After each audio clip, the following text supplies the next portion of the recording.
देश में ऑक्सीजन की कमी को लेकर हाहाकार मचा हुआ है। विदेशों से ऑक्सीजन मंगाई जा रही है। ऐसे में हमारे पास ऑक्सीजन की कमी को पूरा करने के लिए दो ही ऑप्शन बचते हैं। पहला ऑक्सीजन कॉन्सेंट्रेटर, दूसरा ऑक्सीजन सिलेंडर। इन्हीं ऑक्सीजन कॉन्सेंट्रेटर और ऑक्सीजन सिलेंडर की जमाखोरी और कालाबाजारी हो रही है। इस बीच कई सारे सवाल उठते हैं जिन्हें जानना हमारे लिए बहुत ज़रूरी है। ऑक्सीजन कॉन्सेंट्रेटर आखिर होते क्या हैं? ऑक्सीजन कॉन्सेंट्रेटर कैसे काम करता है? ऑक्सीजन कॉन्सेंट्रेटर और ऑक्सीजन सिलेंडर में आखिर फ़र्क क्या है? किसको इनकी सबसे ज़्यादा ज़रूरत है? ऐसे ही और बहुत सारे सवालों के जवाब आज हम इस वीडियो में जानेंगे। अगर आप हमारे चैनल पर नए हैं तो चैनल को सब्सक्राइब ज़रूर कर लें, जिससे आपको सामान्य ज्ञान से जुड़ी बातें जो आपको जानना बहुत ज़रूरी है घर बैठे ही मिल पाएँ।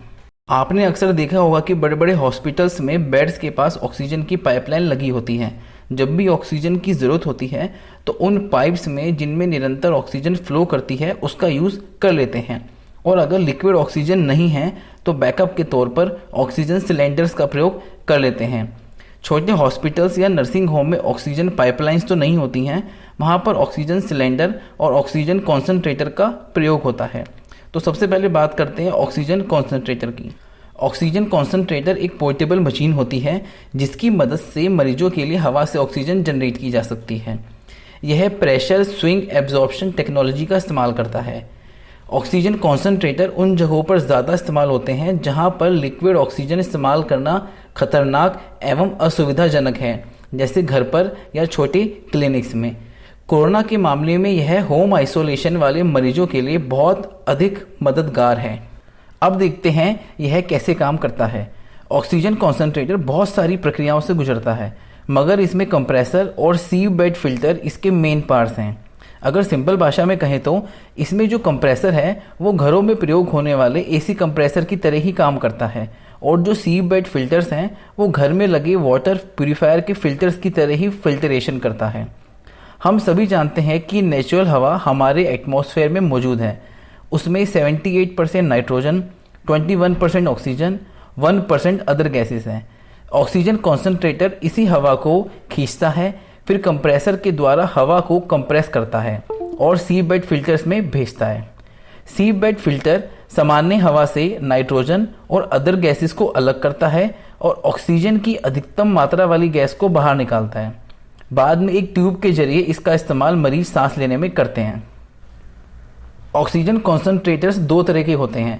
पहला कंटिन्यूस फ्लो ऑक्सीजन कॉन्सेंट्रेटर्स। इस मशीन में जब तक हम इस मशीन को बंद नहीं करेंगे तब तक इसमें ऑक्सीजन फ्लो होता रहेगा। दूसरा पल्स डोज ऑक्सीजन कॉन्सेंट्रेटर्स। यह मरीज के ब्रीदिंग पैटर्न को समझकर जितनी ज़रूरत होती है उतनी ही ऑक्सीजन सप्लाई करता है। ज़्यादातर ऑक्सीजन कॉन्सेंट्रेटर की कैपेसिटी 10 लीटर पर मिनट ऑक्सीजन देने की ही होती है। अब बात करते हैं दोनों में क्या फ़र्क है। ऑक्सीजन कॉन्सेंट्रेटर हवा से लेकर ऑक्सीजन बनाता है तो इसमें ऑक्सीजन गैस ख़त्म ही नहीं होती हैं। वहीं सिलेंडर की बात करें तो सिलेंडर में लिमिटेड अमाउंट ऑफ गैस होती है, यानी कि 10 से 15 लीटर के करीब। इसको रिफ़िल कराने की बार बार ज़रूरत नहीं है, मगर जब तक लाइट है तब तक चलेगी, या फिर आपके पास पावर बैकअप होना चाहिए। वहीं सिलेंडर के ख़त्म हो जाने पर इसको रिफ़िल कराना पड़ता है।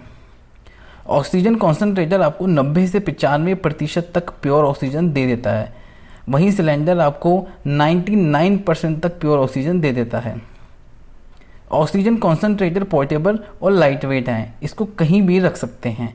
वहीं सिलेंडर हैवी होते हैं और इनको कहीं भी ले जाना इतना आसान नहीं होता है।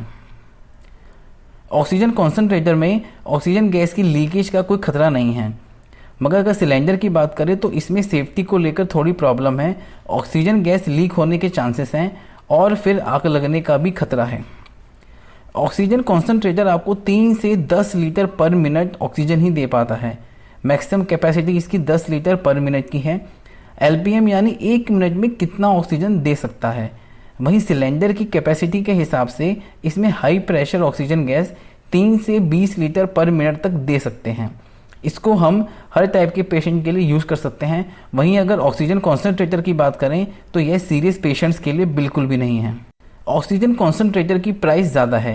5 लीटर पर मिनट वाला ऑक्सीजन कॉन्सेंट्रेटर आपको 45 से 50 हज़ार रुपये के करीब ही मिल पाएगा। वहीं अगर हम ऑक्सीजन सिलेंडर की बात करें तो यह ऑक्सीजन कॉन्सेंट्रेटर से काफ़ी सस्ता है। ऑक्सीजन कॉन्सेंट्रेटर का हम लॉन्ग टर्म यूज़ कर सकते हैं जब तक इसके फिल्टर्स ख़राब नहीं हो जाते। वहीं अगर ऑक्सीजन सिलेंडर की बात करें तो यह शॉर्ट टर्म यूज़ के लिए है, इसको हमें बार बार रिफ़िल कराना पड़ेगा। इन दोनों में से क्या यूज़ करें यह पेशेंट के ऑक्सीजन सैचुरेशन लेवल पर डिपेंड करता है, किसको इनकी सबसे ज़्यादा ज़रूरत है। देखिए इस टाइम पर सबको ऑक्सीजन की ज़रूरत है बट अवेलेबल ही नहीं है। किसी के पास सिलेंडर है तो ऑक्सीजन नहीं है, ऑक्सीजन है पर सिलेंडर नहीं है। डॉक्टर्स के अनुसार अगर मरीज का ऑक्सीजन सैचुरेशन लेवल 85% या 90% से कम हो तो ऑक्सीजन कॉन्सेंट्रेटर उनके लिए कारगर नहीं है, या फिर जो सीरियस कंडीशन में हैं उनको फिर ऑक्सीजन सिलेंडर की ज़रूरत है। ये ऑक्सीजन कॉन्सेंट्रेटर उनके लिए ज़्यादा कारगर है जिनका ऑक्सीजन सैचुरेशन लेवल 90% तक हो, तो ये 5% तक फ़र्क दे देगा लगाने से, क्योंकि इसकी कैपेसिटी 0 से 8 लीटर पर मिनट ऑक्सीजन देने की ही है। आपको इन दोनों चीज़ों के बारे में महत्वपूर्ण जानकारी मिल गई है। इसकी ज़रूरत अगर पड़ती है तो आप अपने डॉक्टर को कंसल्ट कीजिए कि उस टाइम पर आपके लिए क्या बेहतर है और किसका यूज़ करें। आई होप आज की वीडियो आपको इन्फॉर्मेटिव लगी होगी। इस वीडियो को लाइक एंड आगे शेयर कीजिएगा जिससे ज़्यादा से ज़्यादा लोग अवेयर हो पाएँ इन दोनों चीज़ों को लेकर। ऐसे ही इन्फॉर्मेटिव जनरल नॉलेज वीडियोज़ के लिए जुड़े रहिए हमारे यूट्यूब चैनल से। मिलते हैं अगली वीडियो में, तब तक के लिए जय हिंद।